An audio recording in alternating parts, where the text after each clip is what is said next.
Je mets les pieds où je veux, Little John. Et c'est souvent dans la gueule. I'm your brother, Julius. Huh? Come again? My name is Julius, and I'm your twin brother. Vous l'avez compris, ce qui nous intéresse aujourd'hui, ce sont les jumeaux. Enfin, pas n'importe lesquels, les films jumeaux.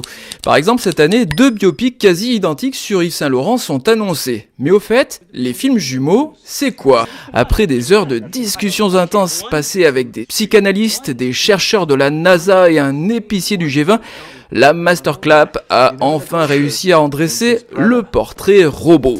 We're twins. Commençons par les plus fourbes, les faux jumeaux.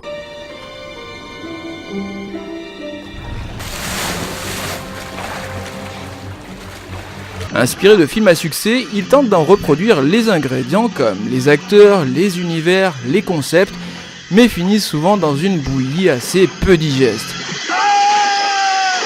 Ça a marché avec un requin, un orque, pourquoi pas un grizzly ou un anaconda, ça serait dommage de s'en priver.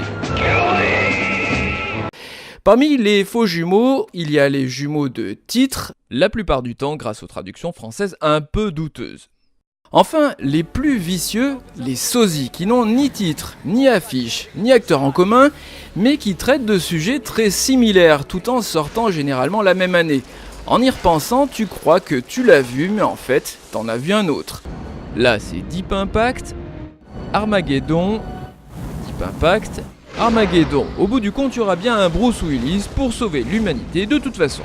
Il y a un peu de ça, ouais. Passons maintenant aux vrais jumeaux, un peu plus classe puisqu'ils s'assument. Tout d'abord les remakes commerciaux, parfois brillants, non je déconne, ou les exercices de style comme celui de Gus Van Sant avec son Psycho.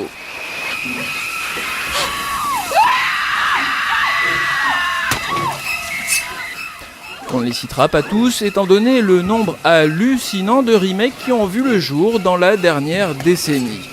Oui, les vrais jumeaux, c'est la paresse absolue des studios et parfois même des réalisateurs. Nakata, Haneke, qui réalisent même parfois les remakes de leurs propres films. Tes oreilles, ton tarin, ton zizi, j'en ai rien à faire, y a qu'une chose qui compte chez l'homme, c'est l'honneur. Et enfin, la dernière catégorie, les doublons, qui partent du même texte d'origine pour aboutir à 2 œuvres différentes. Aux confins du ridicule, l'horrible diptyque Guerre des boutons, sorti en 2011 à 1 semaine d'écart. Ou parfois plus inspirés comme Valmont et les liaisons dangereuses, 2 propositions intéressantes et peut-être même complémentaires d'un même roman.